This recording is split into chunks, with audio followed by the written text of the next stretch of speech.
Aujourd'hui, on est à la ville de Verviers, on rencontre l'échevin M. Cheffneux pour avoir un point de vue politique sur l'open data. Allez, on y va.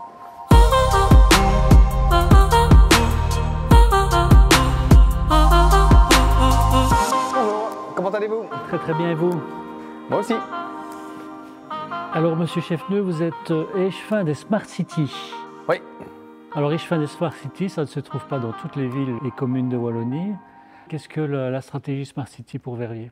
Alors, c'est peut-être un titre un peu pompeux, mais ça correspond à une réalité que l'on voulait appréhender voici quelques années, c'est-à-dire la conviction qu'une ville comme Verviers, comme d'autres villes d'ailleurs l'ont fait, devait appréhender la chance, l'opportunité que représentaient les nouvelles technologies pour améliorer l'expérience, je dirais, pour l'ensemble des utilisateurs de son territoire. Que ce soit des habitants, que ce soit des investisseurs potentiels, que ce soit l'administration elle-même dans son travail du quotidien. Donc finalement, l'ensemble des acteurs d'un territoire devait pouvoir bénéficier de ce que les technologies nouvelles nous permettent de faire.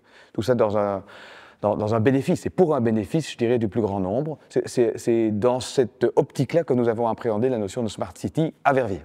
D'accord. Et donc, un des projets phares, notamment pour cette numérisation, c'est l'open data. Donc, vous êtes depuis quelques années actif avec la plateforme ODWB, Oui. avec une équipe dédicacée. Donc, je pense qu'il y a 2 personnes qui s'occupent, entre autres, de la plateforme open data. Donc, pourquoi l'open data? Pourquoi les données sont si importantes que ça? Mais je dirais, globalement, on sait l'importance que les données représentent dans un monde digitalisé, dans un monde, je dirais, de technologie moderne. On savait aussi que la ville de Verviers, nos activités du quotidien produisent une quantité importante de données, mais que ces données, finalement, ne sont pas exploitées.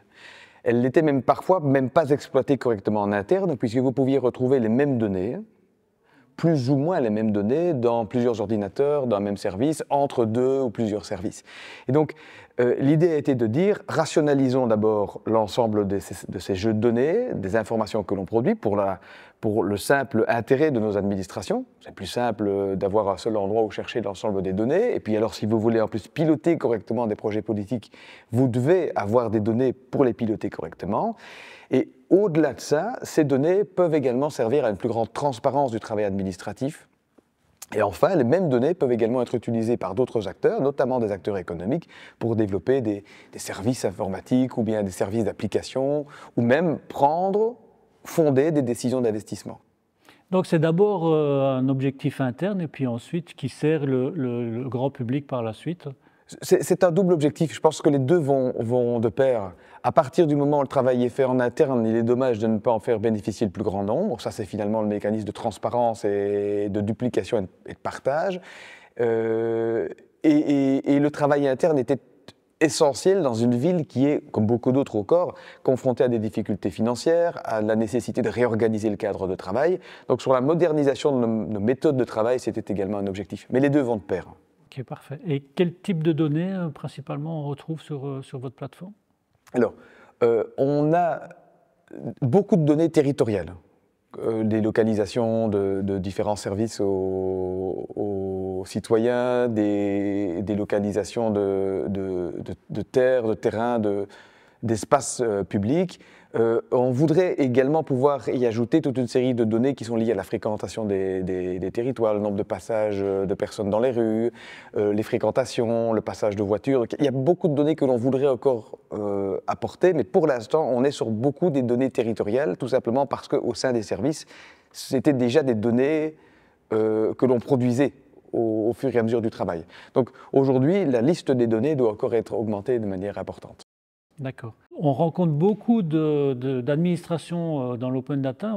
C'est souvent du personnel de l'administration, très peu du monde politique. Et donc, j'en profite à l'heure actuelle. Quels seraient un peu les messages à d'autres échevins de d'autres villes pour qu'ils se lancent dans l'open data, pour qu'ils osent ouvrir leurs données?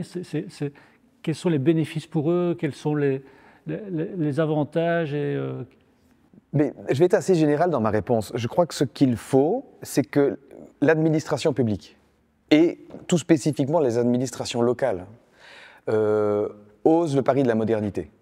on a parfois des procédures et des règles qui sont issues de longues évolutions et de lentes évolutions. À un moment donné, il faut que tout ça puisse un peu se décloisonner, que les technologies nouvelles soient perçues comme étant quelque chose de positif et pas nécessairement quelque chose qui risque d'impacter le volume de l'emploi ou le travail des gens. Ce sont des outils. Ce sont des outils qui vont permettre aux administrations d'être plus efficaces, d'être plus efficientes sur la construction de projets, d'être en rapport plus simple et plus fin et plus direct avec la population qu'ils doivent, je dirais, garder et arriver à entraîner derrière eux. Et donc, il n'y a que du bénéfice. Mais je me rends compte que ce sont des choses qui sont vues avec une très grande peur. Et donc, du coup, entre les administrations publiques et, je me répète, les administrations locales tout particulièrement, il y a parfois un monde de retard sur cette évolution technologique. Et ce monde de retard, on le paye cash dans notre travail du quotidien, dans nos constructions de dossiers, dans nos manières de communiquer, dans notre trop grande absence de transparence, qui est parfois involontaire, mais qui est simplement liée au fait que l'administration vit un peu dans un monde un peu suranné. Et donc le plus gros bénéfice de cette approche Smart City, c'est la modernisation. C'est de se rendre compte de tout ce qu'on peut faire de mieux, de plus rapide, de plus efficace avec des technologies nouvelles. Et alors, dernière question, est-ce que c'est un projet transversal donc, au niveau du collège ou c'est plutôt un projet qui est lié à l'échevin de Smart City, dont c'est un peu le dada? Alors, comme tous les projets, ils naissent quand même quelque part habituellement, mais par contre, par nature, il est transversal. Je dirais, l'échevin en charge des Smart Cities ne peut strictement rien faire si, au sein de l'administration et dans l'ensemble des services, il n'y a pas une volonté de participer. Moi, je produis très peu de données personnellement avec le service Smart City. Les données sont produites ailleurs. Et donc, la transversalité, elle est indispensable, mais elle n'est pas indispensable que dans ces matières-là. À nouveau, en administration publique et en administration locale, la transversalité devient un impératif. Eh bien, merci Monsieur Jeffneux pour votre éclairage et j'espère que ça va alimenter le débat pour d'autres collèges, pour d'autres... J'espère également. Merci.